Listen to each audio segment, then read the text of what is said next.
Assalamualaikum warahmatullahi wabarakatuh. Perkenalkan, saya Cindy Widya Kurnia Febrianti, NIM 2020 A1H090. Saya dari kelas 2C PGSD, Pendidikan Guru Sekolah Dasar, Fakultas Keguruan dan Ilmu Pendidikan, Universitas Muhammadiyah Mataram. Kali ini saya akan memaparkan hasil makalah saya, yaitu tentang geostrategi Indonesia. Sebagai pemenuhan tugas ujian akhir mata kuliah Pendidikan Kewarganegaraan dengan dosen pengampu Pak Serdi Muttaqin MPD. Adapun yang pertama yaitu pengertian geostrategi. Pada dasarnya, geostrategi merupakan rumusan strategi nasional dengan memperhitungkan kondisi dan konstelasi geografi sebagai faktor utama.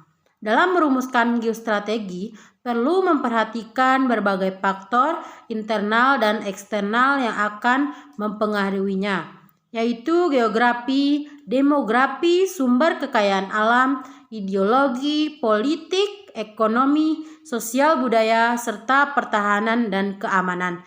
Di samping faktor lainnya seperti keadaan global dan regional. Bagi bangsa Indonesia, geostrategi dipandang sebagai suatu strategi atau cara terbaik yang ditempuh dalam mewujudkan cita-cita proklamasi sebagaimana tercantum dalam pembukaan Undang-Undang Dasar Negara Kesatuan Republik Indonesia tahun 1945 melalui pembangunan nasional.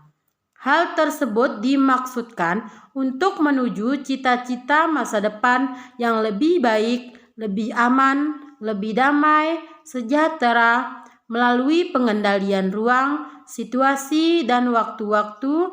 Dengan kata lain, geostrategi Indonesia merupakan metode yang digunakan untuk menganalisa bentuk, luas, dan lokasi negara dengan memanfaatkan segenap konstelasi geografi negara Indonesia sebagai negara kepulauan terbesar di dunia dalam menentukan kebijakan, arahan, serta sarana-sarana dalam mencapai tujuan seluruh bangsa berdasarkan asas kemanusiaan dan keadilan sosial.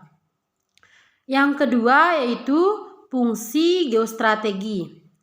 Geostrategi Indonesia mempunyai fungsi sebagai daya tangkal dalam kedudukannya sebagai konsepsi penangkalan geostrategi di Indonesia ditunjukkan untuk menangkal segala bentuk ancaman, gangguan, hambatan, dan tantangan-tantangan terhadap identitas ekstensi bangsa dan negara Indonesia dalam berbagai aspek, diantaranya ketahanan pada aspek ideologi, yang kedua ketahanan pada aspek politik, yang ketiga ketahanan pada aspek ekonomi, yang keempat ketahanan pada aspek sosial budaya, dan yang kelima ketahanan pada aspek pertahanan dan keamanan. Yang ketiga yaitu sifat-sifat geostrategi. Berdasarkan pengertian, sifat-sifat dasar ketahanan nasional adalah yaitu yang pertama, menunggal. Dalam membangun kehidupan ketahanan nasional, adanya kesatuan yang bersifat komprehensif, integral antara Trigatra dan Pancagatra. Yang kedua, mawas ke dalam. Ketahanan nasional utama diarahkan kepada diri bangsa dan negara itu sendiri untuk mewujudkan hakikat dan sifat nasionalnya. Yang ketiga, kewibawaan. Ketahanan nasional sebagai hasil pandangan yang bersifat interaktif, mewujudkan suatu kewibawaan nasional serta memiliki deteren efek yang harus diperhitungkan pihak lain. Sifat yang keempat yaitu tidak membenarkan sikap adu kekuasaan dan adu kekuatan. Konsepsi ketahanan nasional dapat dipandang sebagai suatu alternatif lain dari konsepsi yang mengutamakan penggunaan adu kekuasaan dan adu kekuatan yang masih dianut oleh negara-negara maju pada umumnya. Sifat yang kelima yaitu berubah menurut waktu. Ketahanan nasional suatu negara pada hakikatnya tidak bersifat tetap melainkan sangat dinamis. Sifat yang keenam yaitu percaya diri sendiri. Ketahanan nasional dikembangkan dan ditingkatkan berdasarkan sikap mental percaya diri pada diri sendiri. Sifat yang ketujuh yaitu tidak tergantung pada pihak lain. Ketahanan nasional dibangun dan dikembangkan atas dasar kemampuan diri sendiri dengan memanfaatkan segenap aspek kehidupan nasional. Sifat yang kedelapan yaitu bersifat developmental atau pengembangan, yaitu pengembangan potensi kekuatan bangsa dalam ideologi, politik, ekonomi, sosial budaya, bahkan sehingga tercapai kesejahteraan rakyat. Yang keempat adalah konsepsi dasar geostrategi. Konsepsi adalah teori atau model yang merupakan pedoman dalam menciptakan ketahanan nasional melalui pembangunan seluruh aspek ketahanan nasional. Seluruh aspek yang dimaksud adalah meliputi Trigatra atau 3 gatra dan aspek Pancagatra atau 5 gatra, yang keduanya dikenal dengan Astagatra atau 8 gatra. Model yang ada dalam konsepsi ketahanan meliputi yang pertama yaitu konsepsi dasar ketahanan nasional model Astagatra, merupakan perangkat hubungan bidang kehidupan manusia dan budaya yang berlangsung di atas bumi ini dengan memanfaatkan segala kekayaan alam yang dapat dicapai menggunakan kemampuannya.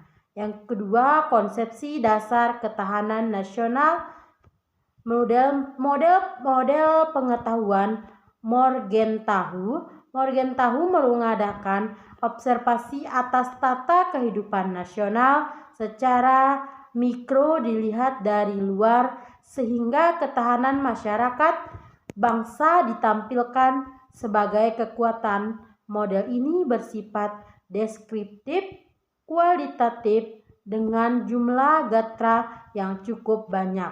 Yang ketiga, konsepsi dasar ketahanan nasional model Alpert Thayer Mahan menganggap kekuatan nasional suatu bangsa dapat dipenuhi apabila bangsa tersebut memenuhi unsur-unsur sebagai berikut. Letak geografi, bentuk atau wujud bumi. Unsur selanjutnya luas wilayah. Selanjutnya jumlah penduduk. Unsur selanjutnya watak nasional atau bangsa. Sifat pemerintahan. Menurut Mahan, kekuatan negara tidak hanya tergantung pada luas wilayah daratan, akan tetapi sangat tergantung juga pada faktor luasnya akses ke laut dan bentuk pantai dari wilayah negara. Yang keempat, konsepsi dasar ketahanan nasional model Cina.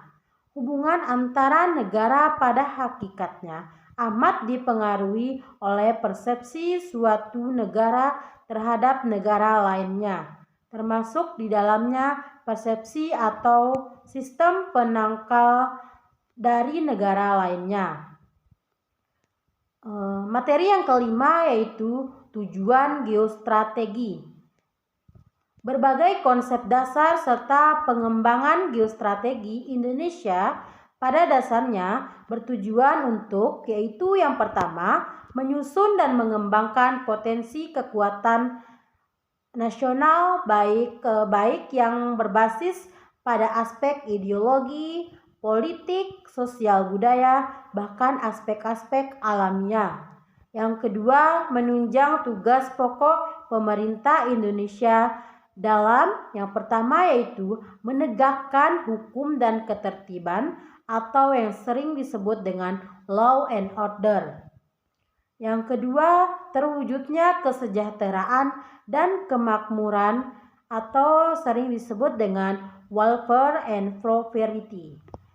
Yang ketiga, terselenggaranya pertahanan dan keamanan atau defense and prosperity.